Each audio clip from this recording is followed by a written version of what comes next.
desde la espiritualidad nos adentramos en la palabra. Y hoy puedo predicar dando una victoria. Sabe que lo que tiene es lo que usted necesita para salir de bien. En el nombre del Padre, del Hijo y del Espíritu Santo. Su victoria es hoy, su victoria es hoy. Dios es bueno, aleluya. Me contenta estar en esta segunda reunión de esta casa, mi casa, aleluya, y de poder contar con este tiempo tan maravilloso de compartir la gloriosa palabra del Señor. Bueno, hay quizás algunos de ustedes que no me conozcan, vengo desde Venezuela, casi no se nota. Mi nombre es Mario Suárez, he estado trabajando durante perdí hasta la cuenta, no sé, como yo me convertí en el año de 1985, ¿ya cuánto llevamos? 38 años sirviendo al Señor y he estado junto con mi esposa Yalixa llevando este ministerio en la ciudad de Barquisimeto, Venezuela. Y realmente ha sido la mejor experiencia de nuestras vidas. No hay nada mejor que conocer a Cristo. Amén. Cristo es el pan de vida, es tu alimento, el que te sostiene, el que te sustenta. Quizás muchas veces nosotros nos reunimos, nos congregamos, pero no tenemos idea de la magnitud de lo que Dios nos ha entregado, de todo lo que Dios ha hecho por nosotros y en nosotros. Y hay propósitos tremendos de gloria. Le doy gracias al Señor por tener amigos como los pastores de esta casa, el pastor Gustavo Salcedo, la pastora Paola y todo el equipo de pastores, amigos con quienes siempre compartimos cada vez que vengo acá a Barranquilla. Y me alegra tener gente que es amada y que también ese amor es recíproco. Somos, además de amigos, somos hermanos en la fe y copartícipes de este llamamiento de gloria. Así que eso nos compromete mucho más. Bueno, mis amados, a todos ustedes yo quiero en esta mañana preciosa comunicarles que mientras ahorita estábamos entre los dos servicios, terminamos la primera reunión. En la primera reunión Dios me dirigió a dar una palabra. Yo se la recomiendo que la busquen porque seguramente va a estar publicada. Pero mientras estábamos allí desayunando con los pastores, sentí fuertemente en mi espíritu que el Señor me dijo: quiero hablar de otra cosa. Y yo no voy a repetir el mensaje de la mañana, así que ustedes son privilegiados porque lo que quiero hablar en esta mañana es algo sumamente importante, no lo que el primer servicio no lo era, sino que lo que hoy quiero hablar, quizás para muchos de ustedes es primera vez, quizás que lo vayan a escuchar. Por eso usted tiene que estar hoy presto, abrir el corazón y abrir el entendimiento. Así que quiero que haga algo conmigo con todo el respeto, amén, con todo el respeto. Quiero que haga algo conmigo en esta ya tarde, ¿verdad? Quiero que toques al que está a tu lado, hágale así en el hombro a su vecino, dígale: me caes muy bien, eres muy simpático, pero por favor no me molestes más hasta que termine la reunión. Amén. Dígale: si te encuentro el celular encendido, te lo tiro a la basura. Te estoy profetizando, dígale. Aleluya. Yo antes acostumbraba a decir: ponga el teléfono en modo vibrar, pero la gente cuando le vibraba lo seguía atendiendo. Entonces yo dije: no lo ponga en modo vibrar porque la Biblia dice que los demonios creen y tiemblan. Ok, así que mejor apagarlo. Bueno, quiero hablar en esta tarde acerca de un tema y yo le sugiero, con todo el amor, que usted saque lápiz, una libreta, los que trajeron. Es bueno anotar, es muy bueno anotar. A veces tú no tienes capacidad retentiva en tu mente como para que todo lo que se predicó te quede en la cabeza. No, hay cosas que se te van a olvidar. Por eso es bueno anotar, porque cuando tú estás escuchando y estás escribiendo, tú estás 2 veces en el asunto, y una tercera vez cuando vuelves a repasar tus notas, vuelves a recordar, porque el Espíritu Santo te trae a la memoria lo que se habló. Por eso es importante que hoy anotes. Y sobre todo que anotes porque, vuelvo a repetirles, probablemente usted quizás algunas cosas no las sabía, pero hoy se las va a descubrir el Señor porque te ama. Yo quiero hablarles en esta tarde de el indiscutible misterio de la piedad. El indiscutible misterio de la piedad. Primera carta de Timoteo, capítulo 3, primera carta a Timoteo, capítulo 3, versos 14 al 16. Esto se lo escribe el apóstol Pablo a un hijo espiritual, Timoteo. Le dice: esto te escribo, aunque tengo la esperanza de ir pronto a verte, para que si tardo, sepas cómo debes conducirte en la casa de Dios, que es la iglesia del Dios viviente, columna y baluarte de la verdad. E indiscutiblemente grande es el misterio de la piedad. A ver si usted repite eso conmigo. Dios fue manifestado en carne, justificado en el Espíritu, visto de los ángeles, predicado a los gentiles, creído en el mundo, recibido arriba en gloria. Dale un aplauso al Rey precioso. Debo comenzar diciendo que cuando el apóstol Pablo escribe esta carta a Timoteo, Pablo se encontraba preso. Él estaba privado de su libertad en Roma. Pablo decía: te escribo esto en el verso 14. Te estoy escribiendo esto aunque tengo la esperanza de ir pronto a verte. O sea, realmente yo no espero morirme aquí en una cárcel. Yo espero salir de este proceso y espero que cuando salga pueda ir a donde tú estás.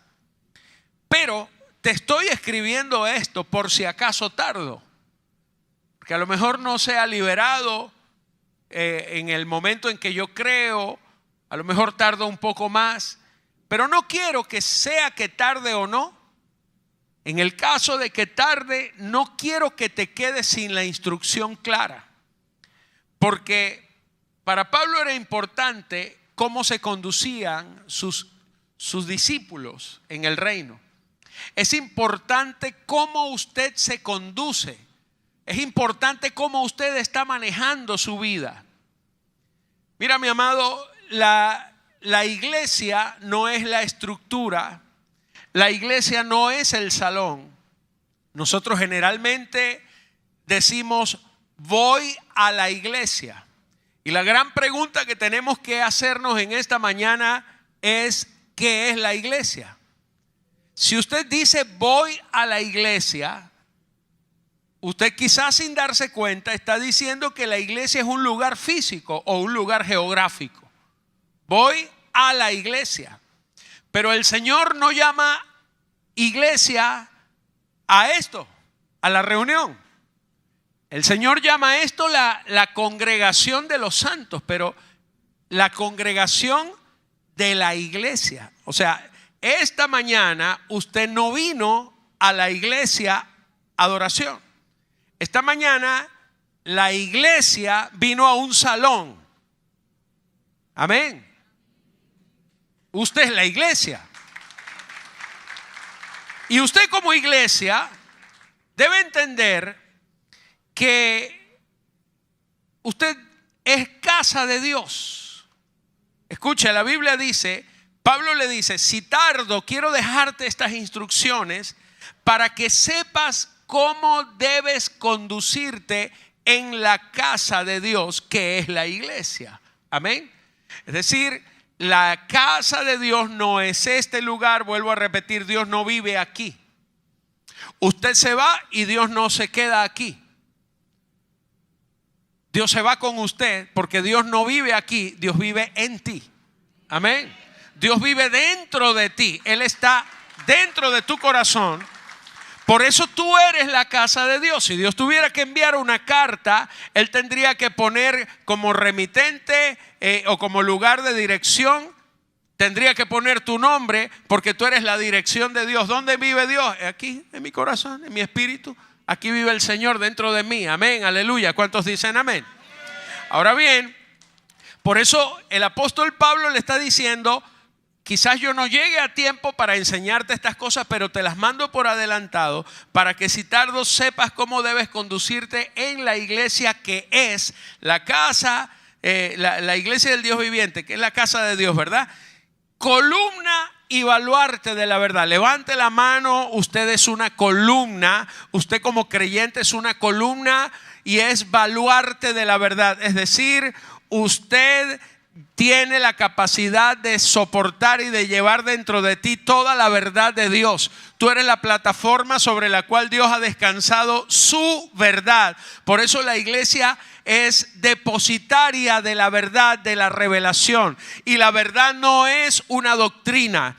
La verdad no es algo que usted tenga que aprender o que usted tenga que estudiar. La verdad es una persona y se llama Cristo. Y la Escritura dice que Cristo dijo, yo soy el camino, la verdad y la vida. Si usted quiere saber cuál es el camino no es un lugar, el camino no es una religión, el camino no es una ruta o una senda, el camino es una persona, se llama Cristo. Si usted tiene a Cristo, usted está en el camino, amén. Si usted lo tiene a Él, usted no se va a desviar a ningún lado porque usted está en el camino. Pero si usted está en Cristo, usted está en la verdad. A usted nadie lo va a engañar porque usted conoce la verdad, porque la verdad no es una doctrina, la verdad es la vida de Cristo revelada dentro de ti, aleluya. Y también el Señor dijo, yo soy la vida. La vida no es algo que usted vaya a obtener, es algo que ya tú tienes, porque tú estabas muerto, pero cuando recibiste a Cristo en tu corazón, Él más bien te recibió a ti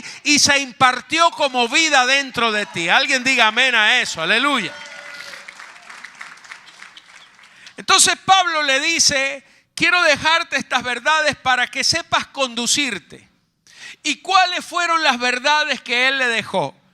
Pablo llamó a estas 6 verdades, las llamó el indiscutible misterio de la piedad. Por eso él dijo, e indiscutiblemente grande es el misterio de la piedad. Hay 6 verdades que el Señor se las dejó a Pablo para que él sepa conducir su vida, aunque Pablo no esté, aunque el pastor no esté, aunque el profeta no esté, no importa. Usted tiene la verdad de Dios dentro de usted para que usted sepa qué debe hacer en cada cosa. Entonces el apóstol Pablo le dice, e indiscutiblemente grande es el misterio de la piedad. Hay 2 palabras aquí importantes, misterio y piedad. Piedad tiene que ver con toda la vida de Dios. Todo lo que Dios ha establecido como vida. Perdón. Esa es la piedad. Tener una vida piadosa significa vivir una vida de acuerdo a Dios. Eso es la piedad. Pero la Biblia nos habla del misterio de la piedad. Tú no puedes vivir una vida piadosa si el misterio no se te revela. Y la buena noticia es que hoy a usted se le revela y Cristo ha venido a revelar todo misterio. Un misterio es algo que está escondido para alguien, pero cuando a usted se le revela, para usted no es un misterio. El apóstol Pablo habla del misterio de la piedad porque él dice, hay gente que cree en el Señor pero no entiende porque no se les ha revelado el misterio. Entonces hoy vamos a revelar ese misterio. ¿Está de acuerdo conmigo? ¿Me va a acompañar en esto? Vamos a ir con la primera verdad. Lo primero que Pablo dice que usted tiene que saber para que se le revele el misterio, y cuando después de este día esto no va a ser ningún otro misterio para usted, es que Dios fue manifestado en carne. Amados, había un conflicto. Dios hizo al hombre a su imagen y semejanza. Dios es espíritu. Pero Dios en su amor quiso crear un mundo físico. Quiso crear un mundo físico porque Dios, siendo espíritu, quería expresar de otra forma su magnificencia, su grandeza. Y Dios crea un universo físico. Antes de que existiera un mundo físico, ya todo lo espiritual existía, porque Dios tiene un reino invisible y espiritual. Amén.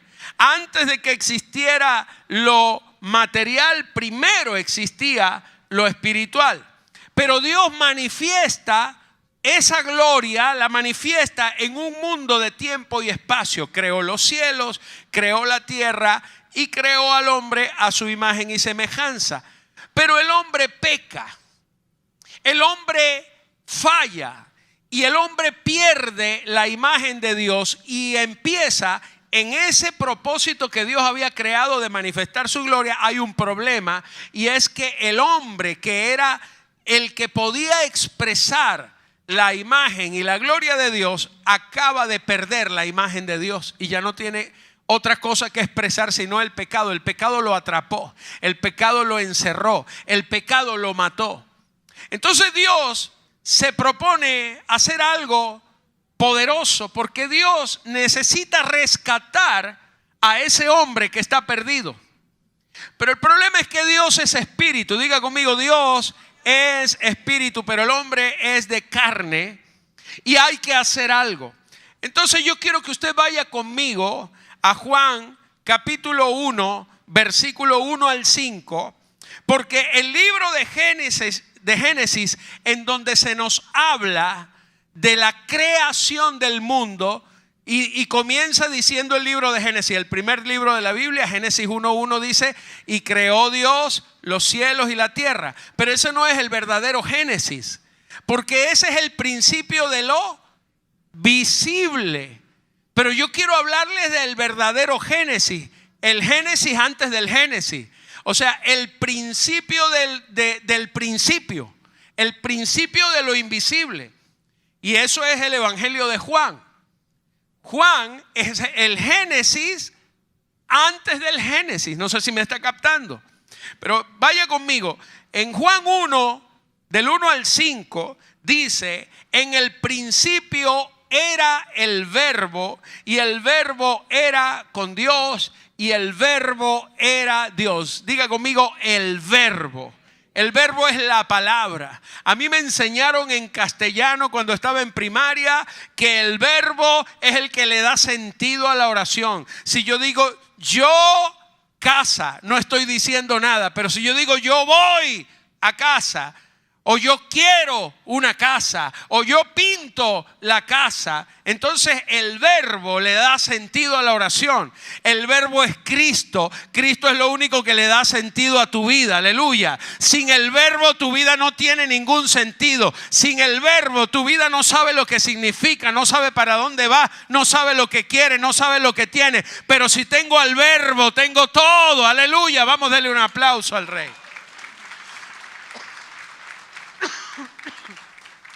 Entonces en el principio era el verbo era con Dios y el verbo era Dios. Diga, el verbo es Dios, Cristo es Dios. Este era en el principio con Dios. Todas las cosas por Él fueron hechas. ¿Quién hizo todas las cosas? El verbo. Y sin Él, sin el verbo, sin la palabra, nada de lo que ha sido hecho fue hecho. En Él estaba la vida, y la vida era la luz de los hombres. La luz en las tinieblas resplandece, y las tinieblas no prevalecieron contra ella. Quiero que usted note lo siguiente. La Biblia nos está hablando del verbo y dice que por el verbo fueron hechas todas las cosas. El verbo estaba en el principio con Dios. El verbo era Dios. Pero el verbo fue el que hizo todas las cosas. O sea que Dios hizo todo por medio de la palabra. Dios dijo, sea la luz, y la luz fue hecha cuando Dios pronunció el verbo. Amén. Antes de que Dios dijera, sea la luz, no había luz. La luz estaba en él. Pero la luz fue manifestada en lo visible cuando el verbo fue pronunciado por la boca del Padre.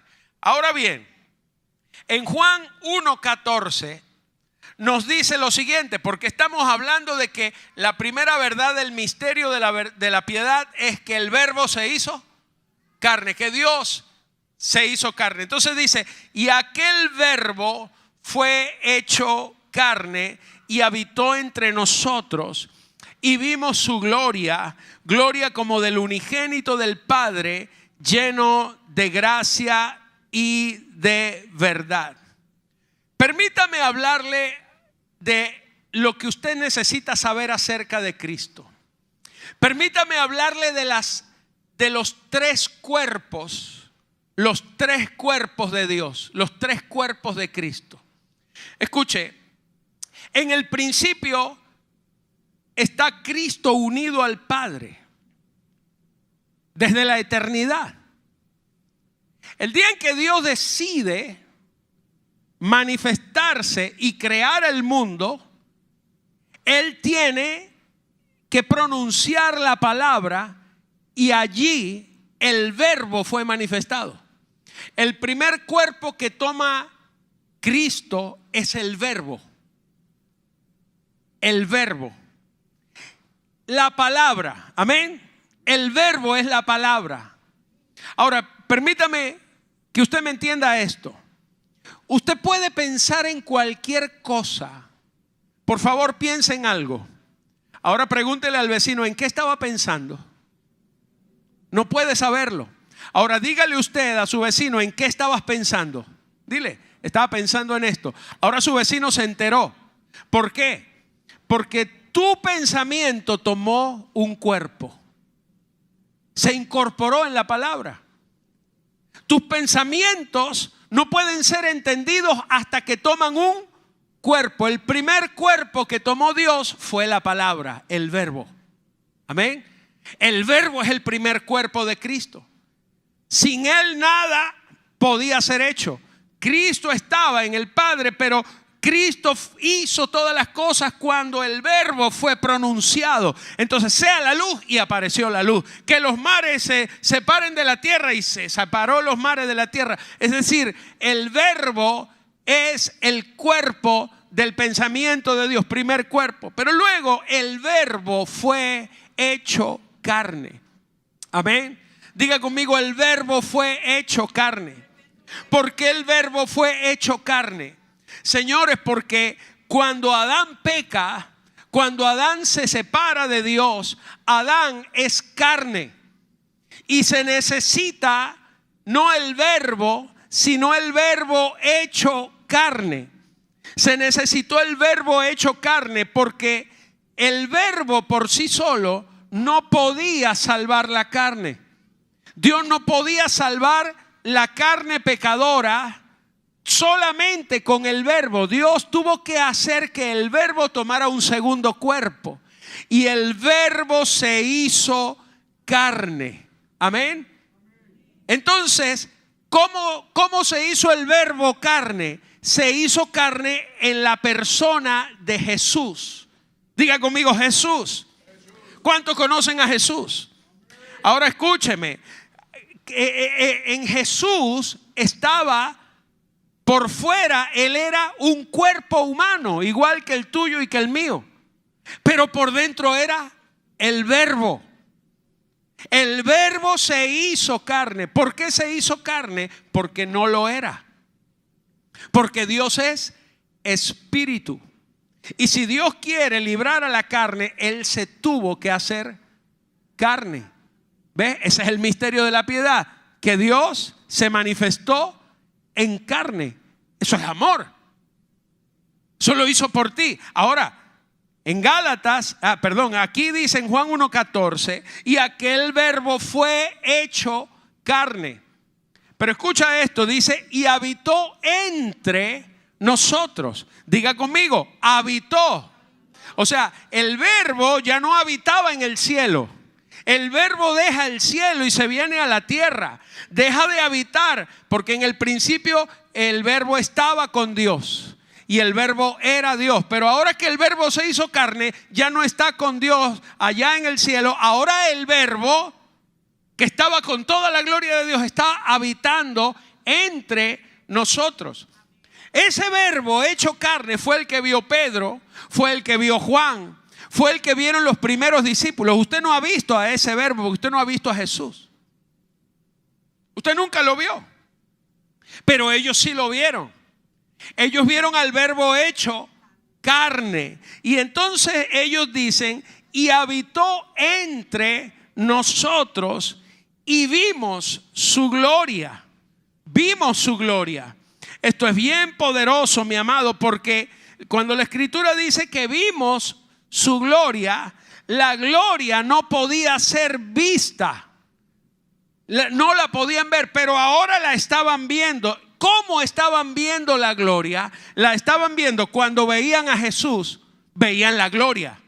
Veían el milagro, veían la sanidad, veían las resurrecciones, veían que la gente seguía, que la gente se convertía, que la gente cambiaba. Ellos vieron la gloria, pero la vieron solamente en el verbo. Aquí dice, y vimos su gloria, gloria como del unigénito. Diga conmigo, unigénito. La palabra uni significa el único, génito que lleva los genes. El único que tenía la genética de Dios era Jesús. Por eso cuando ellos veían la gloria, ellos veían una gloria limitada. Ellos no veían esa gloria manifestándose en ellos. No la veían. Ellos veían la gloria manifestándose en Jesús. Por eso usted puede ver, por ejemplo, que el Señor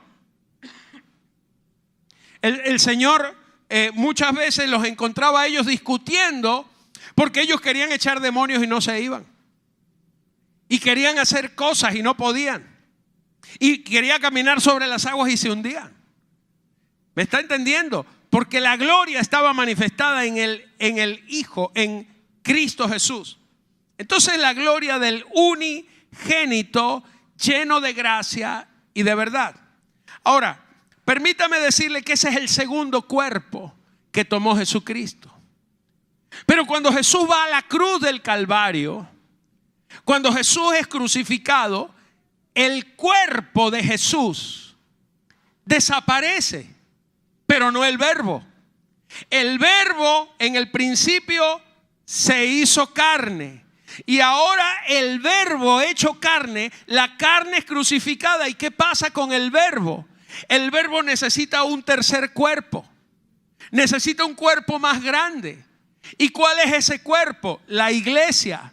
La Biblia dice que usted y yo somos la iglesia y que usted es templo y morada de Dios en el Espíritu. La Biblia dice en el libro de Efesios que Él es la cabeza de la iglesia, la cual es su cuerpo. Aleluya. Esto es algo glorioso. Porque lo que está diciendo el misterio de la piedad es que ya Dios no vive allá. El verbo no está en el cielo. El verbo no está en Jesús. Ya Jesús era el personaje de 33 años y medio que fue crucificado.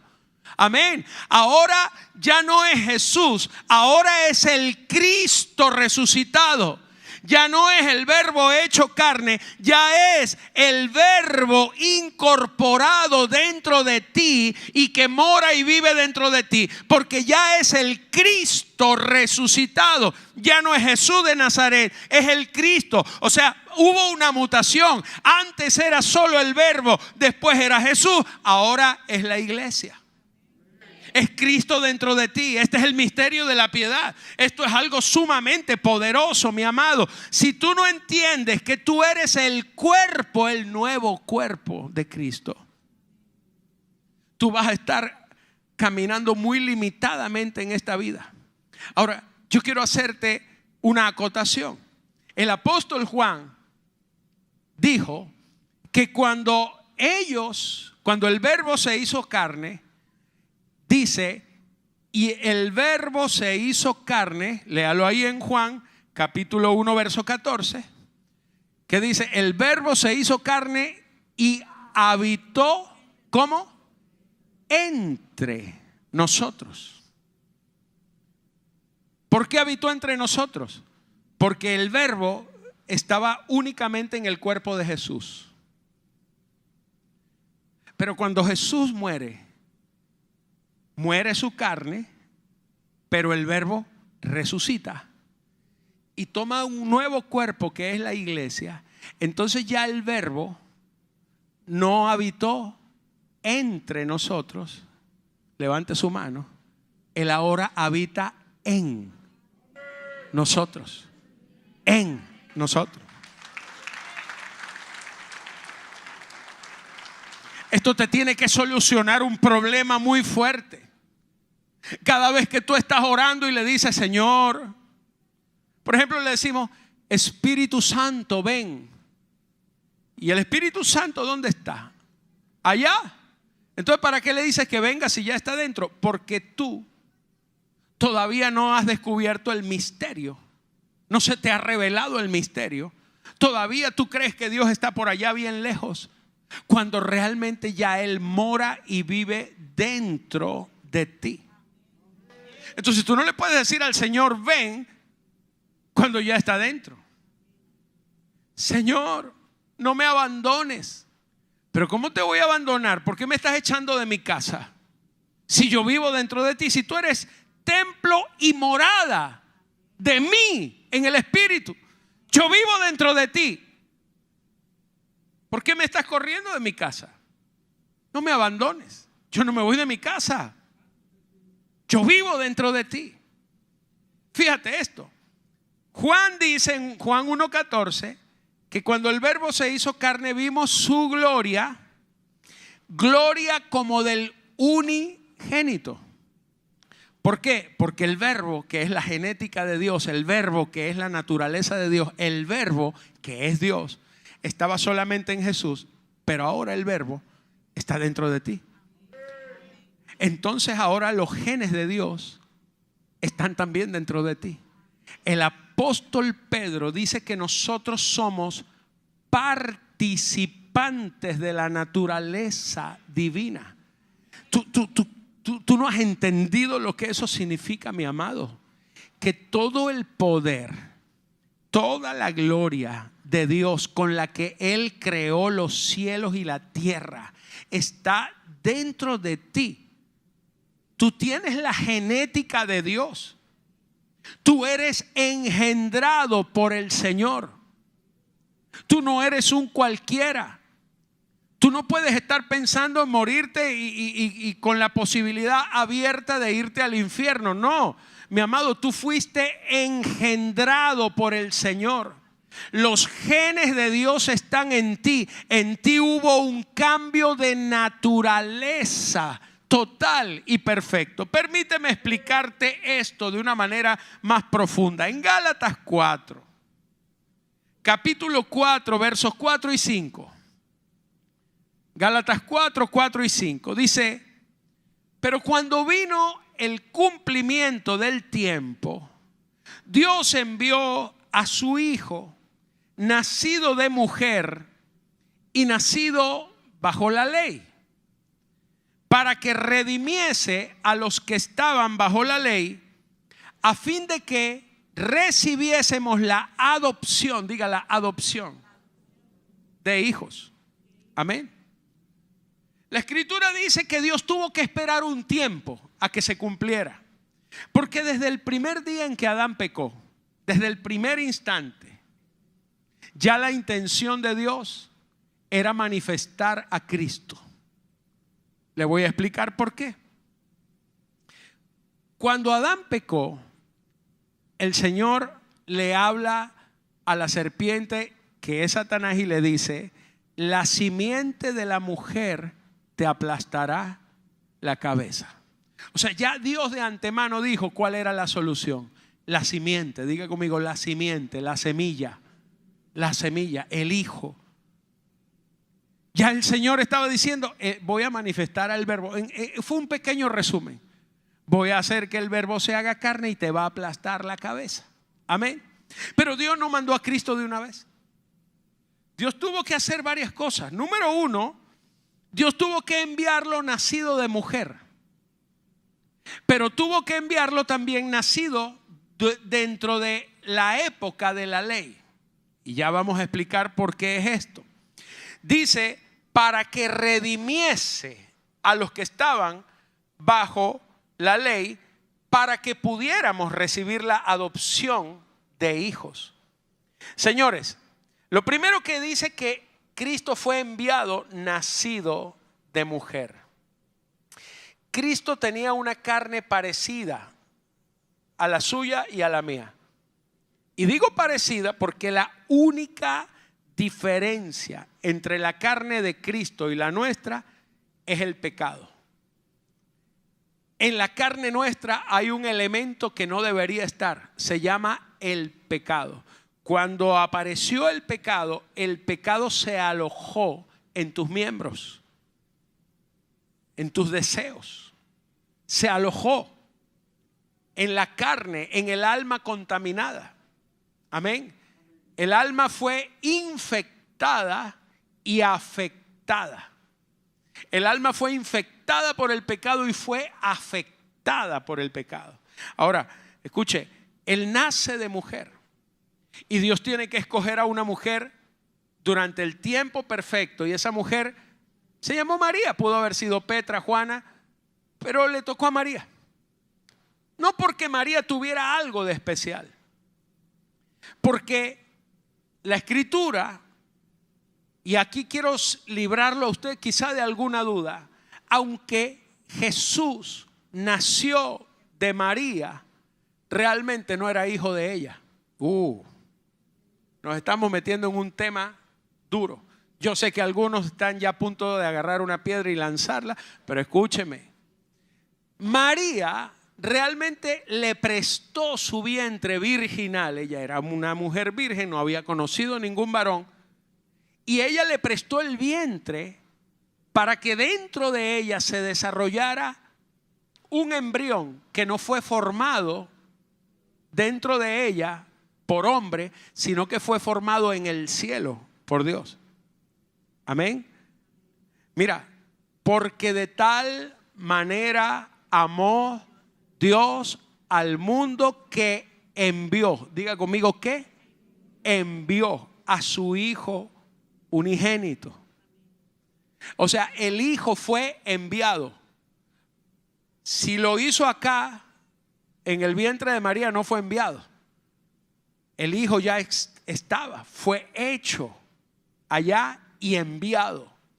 Ahora, no hay, la otra vez yo me encontré con un médico amigo, especialista en genoma humano, la parte genética. Él es pastor cristiano.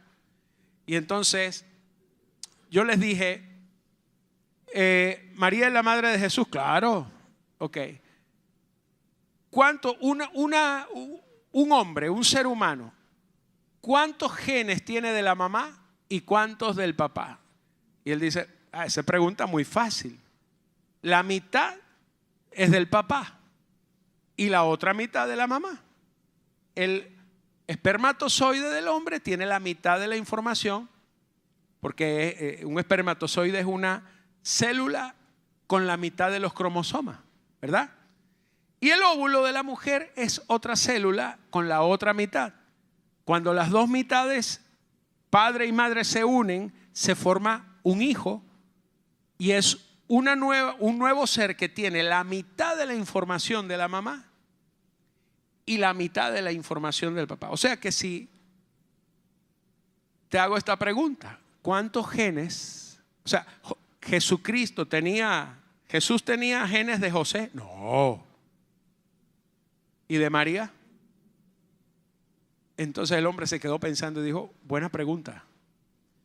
Bueno, una buena pregunta necesita una buena respuesta. ¿Cuántos genes de María tenía Jesús? Y se quedó pensando. Porque entonces, si Jesús hubiera tenido la mitad de los genes de María, María era su madre. Pero si no tenía ninguno, María era un vientre en alquiler. María lo que hizo fue prestar su vientre, porque Jesús no heredó ni un solo gen de María. Porque si María era descendiente de Adán y Jesús hubiera heredado un solo gen de María, Jesús hubiera nacido con la simiente pecaminosa, con el pecado de Adán. Y Jesús vino a María, fue enviado al vientre y Dios puso ya el embrión, genes de Dios, naturaleza de Dios, el Verbo eterno se engendró dentro de María. María lo que hizo fue prestarle su vientre para darle vida a la carne de Jesús que contenía al Verbo eterno de Dios. Aleluya. Por eso la Escritura dice que Él vino y dice que vino sin relación con el pecado. Ahora, mi amado, la Escritura nos está diciendo en Hebreos 2:14, así que por cuanto los hijos participaron de carne y sangre, Él, diga conmigo, Él también participó de lo mismo. Cristo se tuvo que hacer carne y sangre, pero sin pecado. Y dice, Él también participó de lo mismo para destruir. Ahí está escrito. ¿Para qué Cristo se hizo carne? ¿Para qué se hizo carne? Para destruir por medio de la muerte al que tenía el imperio de la muerte, esto es, al diablo. Cuando Cristo fue clavado, la carne de Cristo fue a la cruz, el Verbo se hizo carne y participó de carne solamente para una cosa: para destruir por medio de la muerte al que tenía el imperio de la muerte, esto es, al diablo. Mi amado, el diablo no es un gran enemigo, ya él fue derrotado. Tú no tienes que derrotar al diablo, que ya fue derrotado. Tú lo que lo tienes que mantener bajo tus pies y punto. Porque ya fue destruido. El pecado fue destruido. Tú fuiste librado porque el Verbo se hizo carne. Aleluya. Si tú tienes una gran lucha, estás luchando, estás batallando tu vida día a día. Tú dices, yo no puedo dejar el pecado. Amado, a ti no se te ha revelado Cristo. Porque cuando tú recibes a Cristo, tú naces de nuevo. Eres engendrado por el Señor. Tu vieja naturaleza se muere y ahora es Cristo viviendo dentro de ti. Ahí decíamos que el Señor tuvo que venir, cumplido el tiempo, nacido de mujer y nacido bajo la ley, para poder rescatar a los que estaban bajo la ley. Porque la ley no pudo ayudar a nadie. La ley no pudo perfeccionar a nadie. Porque la ley eran los deseos de Dios. Eran mandamientos buenos. No mates. Pero era un mandamiento que hablaba de algo perfecto que se lo imponían a alguien imperfecto. Entonces el hombre no podía. ¿Por qué el hombre no podía? El hombre no podía hacer nada porque la ley no lo ayudaba. En Romanos 8 del 3 al 4. Romanos 8 del 3 al 4 dice, porque lo que era imposible para la ley, o sea, la ley era buena. pero tenía imposibilidades. Diga conmigo, la ley era imposible de cumplir. ¿Por qué nadie la podía cumplir? Entonces, si nadie la podía cumplir, ¿para qué Dios la manda? Porque la ley lo único que quería era llevarnos de paso a Cristo. La ley lo único que quería era tomarte de la mano y conducirte. Mijo, venga que por aquí es el camino. Yo sé que usted no me puede cumplir, pero yo le voy a mostrar el que la va a cumplir por usted. Yo sé que usted no puede hacer lo que yo digo, pero le voy a mostrar, le voy a enseñar, lo voy a llevar de la mano.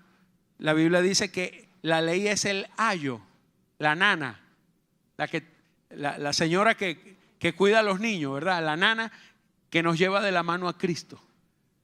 La ley no era para que la cumplieran, la ley era para que el hombre se diera cuenta de que no la podía cumplir y necesitaba a alguien que la cumpliera por él.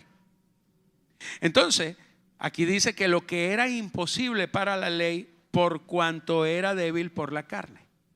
¿Por qué la ley nadie la podía cumplir? A causa de la debilidad de la carne. Entonces dice Dios, enviando a su Hijo, Dios enviando a su Hijo en semejanza de carne de pecado. En semejanza. No era igual, porque la carne suya sí es de pecado, pero la de él se parece pero no tiene pecado. Por eso es en semejanza de carne de pecado, y a causa del pecado condenó al pecado en la carne, para que la justicia de la ley se cumpliese en nosotros, que no andamos conforme a la carne, sino conforme al Espíritu. Entonces lo que está diciendo es que Dios se hizo carne porque usted no podía acercarse a Dios y Él lo hizo por usted. Al hacerse carne, fue a la cruz en la semejanza de carne para condenar al pecado en la carne, para destruir al que tenía el imperio de la muerte y para que la justicia de la ley, lo bueno de Dios, se pudiera manifestar en ti. Porque si no lo hubiera condenado al pecado en la carne, hubieras estado sin la posibilidad de acercarte al Señor. Ahora, mi amado, esto es muy poderoso porque usted ha nacido de nuevo. Usted tiene ahora una nueva naturaleza. Muchas veces se ha dicho, hermano, usted tiene que cambiar. Predicadores, tú tienes que cambiar. Necesitas cambiar. Deja que Dios te cambie. Dios no te quiere cambiar. El evangelio no es un cambio de vida. El evangelio es un intercambio de vida. Le explico. Tu vida ya está marcada y muerta por el pecado. Que tú cambies es que tú vuelvas a nacer. Como por ejemplo decía Nicodemo. Nicodemo decía, Señor, tú eres tremendo maestro. Y el Señor le dijo, si no naces del agua y del Espíritu no puedes ver el reino de Dios. Señor, pero ¿cómo voy a volverme a meter siendo ya viejo? Volverme a meter en el vientre de mi mamá y volver a nacer. El Señor le dijo, tú no sabes de lo que hablas. Lo que es nacido de la carne, a ver, toca al que tiene al lado. Dile, lo que es nacido de la carne, carne es. Y lo que es nacido del Espíritu, Espíritu es. Si tú te vuelves a meter en el vientre de tu mamá y vuelves a nacer, vas a ser igualito. Voy a poner un ejemplo, le voy a poner un ejemplo. ¿Cuántos conocen a Lázaro? ¿Ah? Lázaro, la Biblia dice Lázaro, el hermano de Marta y de María. Lázaro era tremendo porque Jesús estaba predicando en la casa de ellos. María estaba a los pies de Jesús. Marta afanada y turbada haciendo las arepas y las empanadas. Y Lázaro jugando la rana. Dominó. ¿Me entiendes? No estaba ahí. Pero Lázaro se muere. Jesús lo resucita y Lázaro vuelve otra vez a vivir. ¿Y sabe? Cuando Lázaro vuelve a vivir, Lázaro se da cuenta de que sigue en la misma casa con las mismas hermanas y todavía con los mismos vicios. Tú no necesitas que Dios te cambie. Tú necesitas morir para que Él viva. Mira. Te voy a hablar de esto así clarito. Yo se los dije la otra vez que vine. El gran problema de Juan el Bautista es que Juan el Bautista decía: es necesario que yo mengüe para que Él crezca. Y Jesús dijo: no, tú no necesitas menguar para que yo crezca. Tú necesitas morir, porque si el grano de trigo no cae a tierra y muere, no puede llevar fruto. El Señor no vino a cambiar tu vida. Él vino a quitar lo que tú llamas vida y a darte la de Él, que es la verdadera vida. El evangelio no es un cambio de vida, es un intercambio. Es que tú le entregues la tuya que no funciona y Él te da toda la de Él con la que creó todas las cosas. Tú estás batallando, estás luchando con pecados. Necesitas es nacer de nuevo. Pero no nacer de la carne, porque lo que es nacido de la carne, carne es. Necesitas nacer del Espíritu. Necesitas nacer con la vida de Cristo. Y eso es un acto que solamente puede ocurrir cuando tú realmente estás dispuesto a rendirte a Él. Amado, Dios no quiere una versión mejorada de ti. Dios no quiere a un Juan, una María, un Pedro, un Alejo, versión 2.0. Dios quiere un Cristo punto todo en tu vida. Es Cristo en nosotros. Ahora, esto es lo primero que yo les iba a hablar en esta mañana, que Dios fue manifestado en carne. Pero luego el misterio de la piedad no se acaba aquí, dice, fue justificado en el Espíritu. Entonces hay algo que se llama la justificación. Ahora, la justificación de Cristo no es igual a la nuestra. Usted es justificado porque usted, siendo pecador e injusto, cuando usted muere y cuando Cristo viene a vivir dentro de ti, entonces Él, que es el justo, su justicia se te imparte a ti. Por eso ya tú no puedes decir que tú eres pecador. Es que todos somos pecadores. No, usted no puede meterse en ese paquete, porque usted era pecador. Si usted dice que yo sigo siendo pecador, entonces usted no ha nacido de nuevo, porque si Cristo vive en ti, Cristo no es pecador. Ojo con esto. Ay, pero yo peco. Sí, usted comete pecado, pero no es pecador. Y eso lo vamos a ampliar mañana, porque voy a hablar de tu verdadero enemigo y vamos a hablar de guerra espiritual. Así que mañana usted tiene que venir. Amén. Pero por eso no se lo voy a explicar. Pero nada más le digo que usted es justo, no porque usted haga cosas buenas, sino porque el que hizo todo lo bueno es el que mora dentro de ti. Usted es justo no con justicia propia, sino con la justicia de Cristo, que te acredita, que te avala. Amén. Que te fue impartida, imputada. ¿Cuántos dicen gloria a Dios a esto? Pero la Biblia dice que Cristo fue justificado en el Espíritu. Entonces, ¿cómo fue justificado si Él era el justo? Bueno, la justificación de Cristo es que el Espíritu Santo se encargó. El Espíritu Santo se encargó desde el nacimiento de Jesús hasta su muerte en la cruz de guardarlo de todo pecado.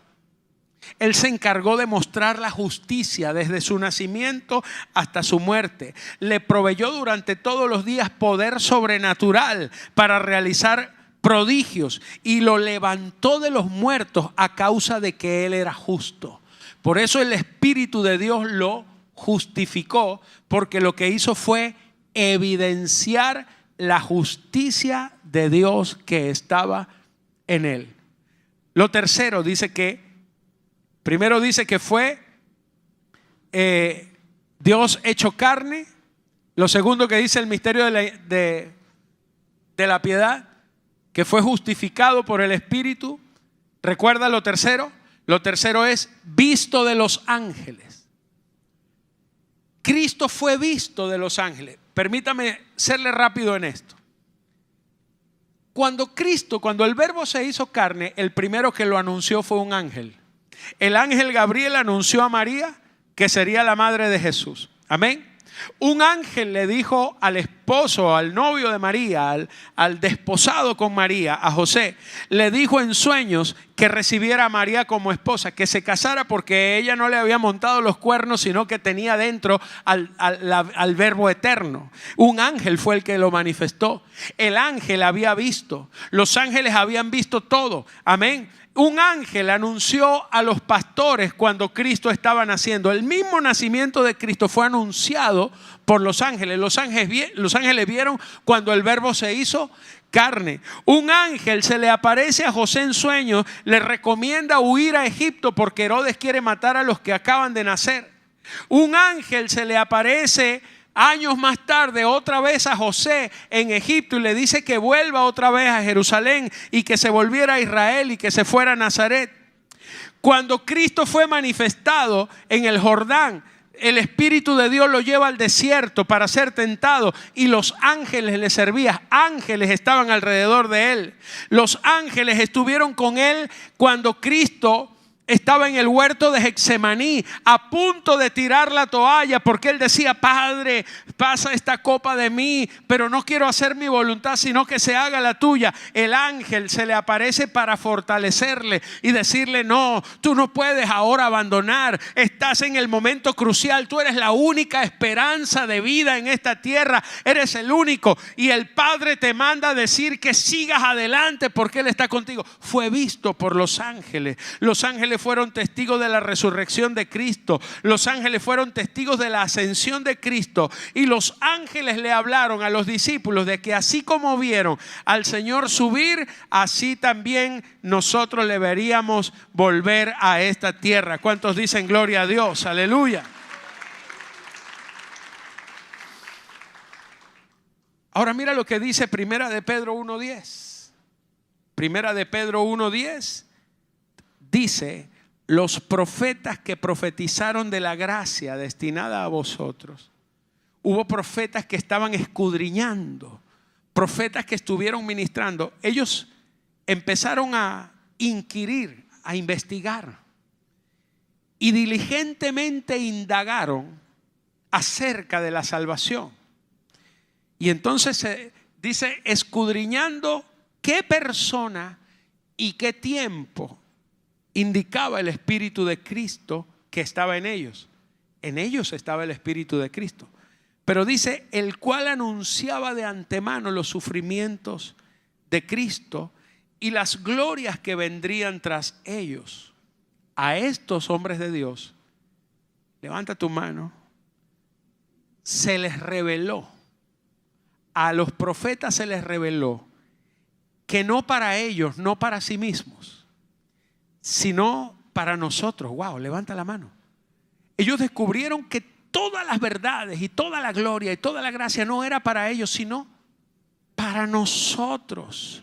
Para nosotros administraban las cosas que ahora les son anunciadas por los que les han predicado el Evangelio por el Espíritu Santo enviado del cielo, cosas en las cuales anhelan mirar los ángeles.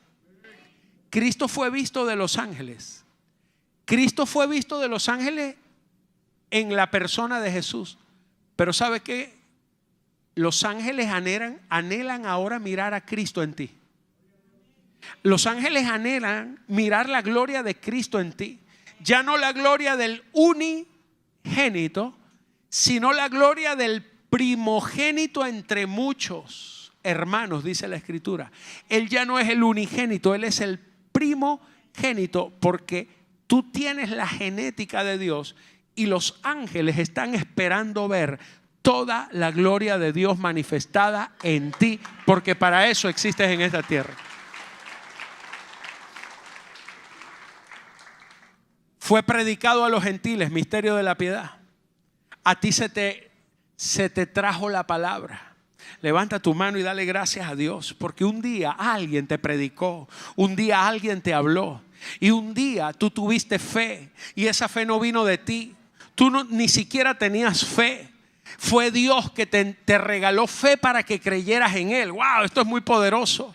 Pero lo interesante es que el Señor te escogió a ti. Él te predicó a ti. Él te escogió a ti, te llamó a ti, te habló a ti y ahora te tiene aquí a ti, porque Él está esperando hacer contigo una obra poderosa en esta tierra. Alguien dele un aplauso fuerte al Rey. Aleluya. Fue creído en el mundo, aleluya. Él fue creído en el mundo. El misterio que antes estaba oculto por los siglos y por las edades fue dado a conocer, aleluya, que es Cristo. Dice Colosenses 1:27, a quienes Dios quiso dar a conocer las riquezas de la gloria de este misterio entre los gentiles. Diga conmigo, que es Cristo. Ahí dice, léalo: Cristo en vosotros, la esperanza de gloria. Levanta tu mano a los cielos, por favor. Diga conmigo, Cristo en nosotros es la esperanza de gloria. Dios no tiene ninguna esperanza puesta en ti. Dios no espera nada de ti. Dios espera todo de Cristo en ti. En ti Dios no espera nada. Dios no espera que usted le sea fiel. Dios no espera que usted le pueda cumplir. Dios no espera que usted pueda seguir adelante. Dios lo único que espera es que usted se rinda a Él y que sea Cristo en ti la única esperanza. Señores, fuera de Cristo no hay nada. Sin Cristo no hay nada. Pero ya Cristo mora en ti. El Verbo se hizo carne y tomó cuerpo en ti y ahora vive y mora dentro de ti. Aleluya. Póngase de pie, mi amado, en esta hora. La Biblia dice que el misterio de la piedad es este: que Él fue, dice la Escritura, manifestado en carne, justificado en el Espíritu, visto de los ángeles, predicado a los gentiles, creído en el mundo, pero dice recibido arriba en gloria. Solo levanta tus manos. Porque así como Él fue enviado, el Verbo se hizo carne y fue enviado. Y cuando Cristo muere, se incorporó dentro de ti.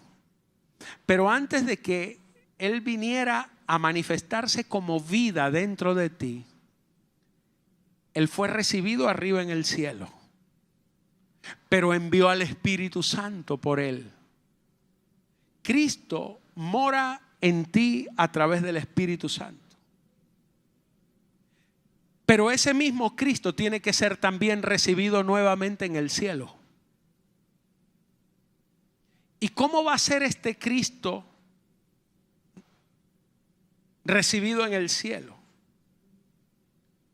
El día en que tú, iglesia, seas levantado a su presencia.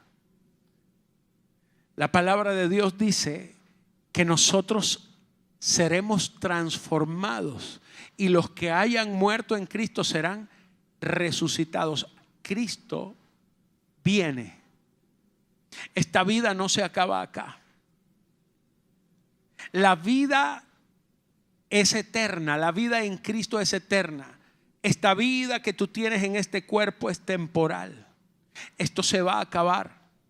Pero usted y yo, dice la Escritura, que sonará la trompeta y seremos levantados y serán nuestros cuerpos transformados y seremos libres de este cuerpo de carne y tendremos un cuerpo nuevo como el de Cristo cuando Él resucitó. Y usted y yo subiremos a la presencia del Señor Y Cristo se presentará con su cuerpo, que es la iglesia, y que también es su esposa, su desposada. Y nos presentará delante del Padre para las bodas del Cordero y vivir eternamente con Él. Pero la Biblia dice que Él va a buscar una iglesia sin mancha y sin arruga. Este es el misterio de la piedad, mi amado, que Él está perfeccionando tu vida para presentarte como una iglesia limpia y sin mancha. Que todas las cosas con las que tú estás batallando las vas a tener que resolver en Cristo. La ley expresada en mandamientos no podía cambiar a nadie. La ley decía no matarás y la gente mataba, porque la gente estaba atada al pecado y por más esfuerzo no podía. Pero Cristo ya cumplió la ley por ti. Y entonces Él establece un nuevo pacto en donde ya no es una ley escrita en tablas de piedra, sino que cuando Cristo viene a tu vida, Él se incorpora dentro de ti como vida. Y ahora en tu nueva naturaleza ya está la misma ley. La que estaba en las tablas ahora está escrita en tu corazón. No es algo que tú tienes que obedecer, sino que por naturaleza ya es parte de tu vida. Ya no es una ley escrita, ahora es una ley de vida. Una gallina no va a una universidad y en su cerebro del tamaño de un frijol, ella sabe que si se sienta arriba de un huevo por 21 días, nace un pollito. ¿Quién la enseñó? Nadie. Es una ley de vida. La ley de vida de gallina le enseñó eso. La ley de vida de águila enseña a las águilas a ir a alturas insondables. Una ley de vida hace que un pez pueda respirar debajo del agua, cosa que usted no puede, porque usted no tiene ley de vida de pez. La ley de vida de Cristo es la que te hace no pecar, porque en Cristo no hay pecado. La ley, la vida no solamente es una vida, sino que tiene una ley. Toda vida está sujeta a una ley. Tu vida humana está sujeta a la ley de la gravedad. Usted está pegado al piso por una ley que es mayor que usted. Hay una ley de vida de Cristo en ti. La ley del espíritu de vida te hace no pecar. Si tú estás luchando contra el pecado, te quiero decir, necesitas nacer de nuevo para que la ley de vida te saque de la vida del pecado. La ley de vida en Cristo es la que te hace santo, la que hace que tú puedas vencer todas las cosas, todas las tentaciones, porque es la ley de la vida de Cristo. No es tu vida, es la de Él en ti. Este es el misterio de la piedad, que cuando eso se te revela, tu vida como hijo de Dios nunca va a ser la misma. Solo levanta tus manos, cierra tus ojos.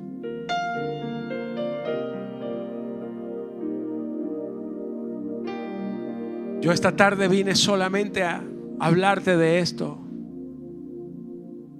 porque Dios quiere que dejes de luchar.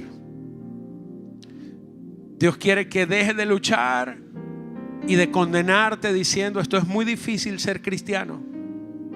Ser cristiano es difícil cuando tú lo quieres hacer por ti mismo, pero cuando Cristo vive en ti, ser cristiano es lo más natural, es tu ley de vida. Hacer la voluntad de Dios está en ti. porque es una ley de vida.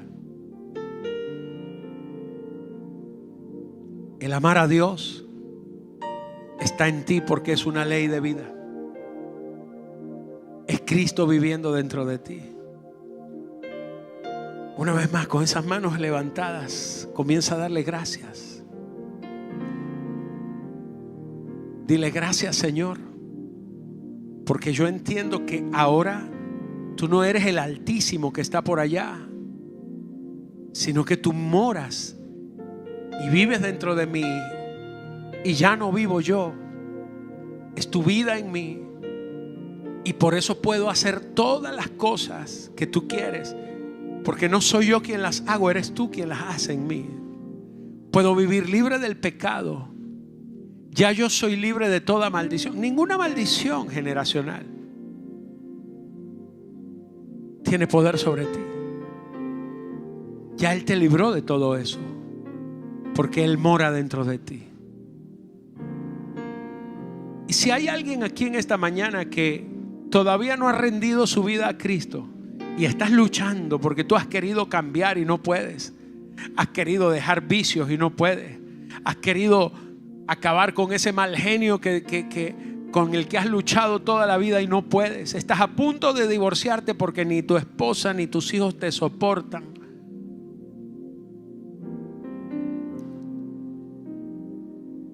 Tienes adicciones y cosas en tu vida con las cuales no has podido. Y es primera vez quizás que estás en este lugar, o quizás has venido pero nunca has tomado una decisión seria con Dios. Y tú dices en esta mañana, en esta tarde: yo necesito a Cristo, me cansé, no puedo. Pero Él sí lo puede todo en mí. Si tú eres esa persona, levanta la mano, por favor. Nunca le has dicho a Cristo: te necesito. Es primera vez que lo vas a hacer. Y si tú quieres venir acá al frente, te invito a venir, a rendir tu corazón al Señor, a decirle: yo quiero a Cristo. Quiero a Cristo. ¿Hay alguien acá en esta tarde? No tengas miedo, acércate. Ven.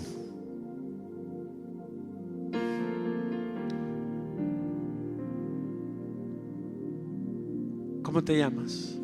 Moisés. Wow. Salvado de las aguas. Moisés, cierra tus ojos y escúchame nada más. Aquí hay otro hombre. ¿Cómo es tu nombre? Fernando. Acércate a Moisés. Han luchado por años por cambiar y han estado frustrados porque no han podido. No han podido cambiar porque la carne no cambia. La carne hay que rendirla, crucificarla. Díganle al Señor: no puedo más. Te entrego mi vida, Señor, tómame. Dígale: Señor Jesucristo, hoy te entrego todo mi ser y te recibo en mi corazón. Hoy recibo la vida, te recibo a ti. Sé que a partir de este momento hay una transformación, porque mi hombre viejo muere y hoy nazco de nuevo. Hoy soy engendrado con la naturaleza divina que tú tienes. Gracias por hacerme tu hijo. Amén. Espíritu Santo, yo oro por estos hombres, Señor. Que estos hombres puedan ser, Dios, en esta nueva vida, en este nuevo nacimiento, ellos sean transformados a tu imagen. En el nombre de Jesús. Vamos a darle un aplauso a Dios por ellos. Bien fuerte para el Rey.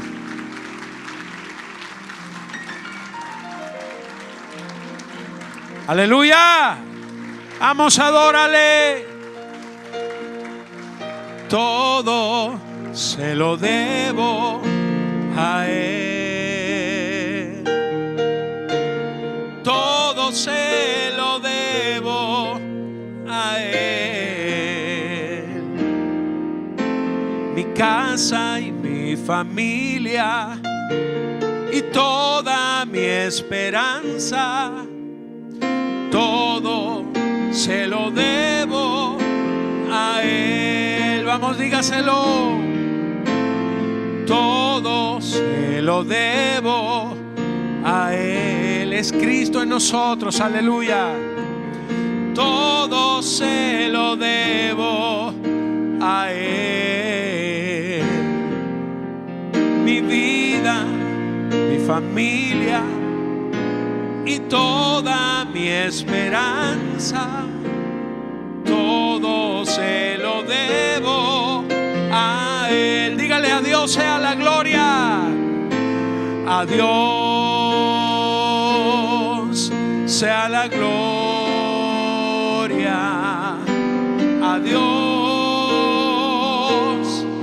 sea la gloria, a Dios sea la gloria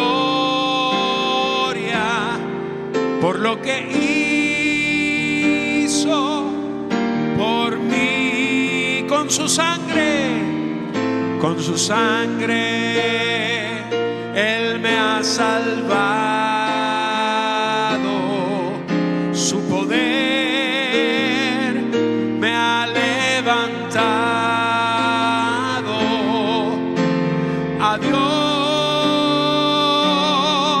sea la gloria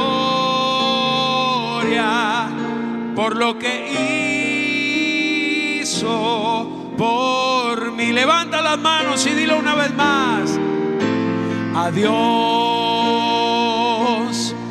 sea la gloria, a Dios. Cántalo bien fuerte, iglesia. Mientras tomas tu ofrenda, tus diezmos de honra, de agradecimiento, mientras hoy le dices al Señor: ¿cómo no te voy a dar lo que me pidas, Señor, si tú lo diste todo por mí? Con su sangre Él me ha salvado, me ha salvado. Su poder me ha transformado, me ha transformado.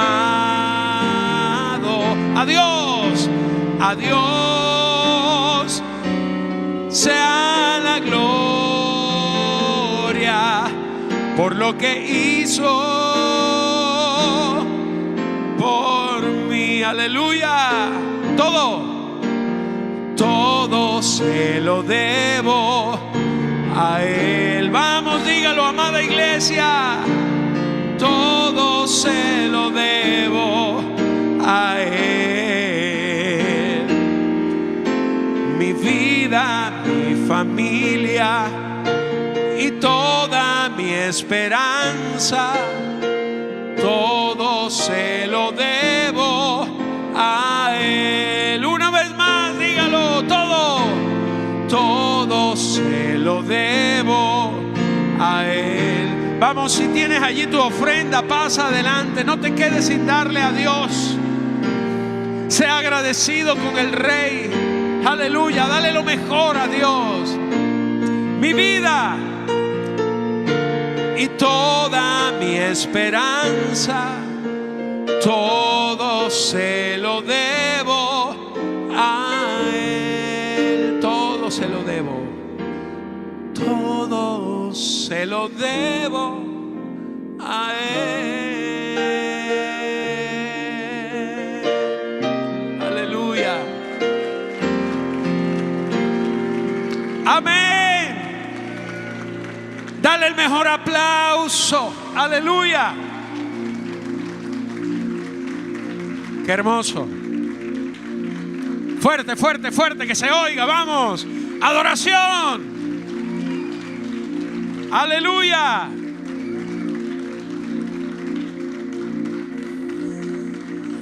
Gloria a Dios. Mañana queremos verlos a todos aquí a las 7 de la noche. Mañana vamos a estar hablando un tema: venciendo a tu peor enemigo. Y si hoy le gustó, mañana se trae el cuaderno otra vez, porque vamos a seguir aprendiendo un montón. Amén.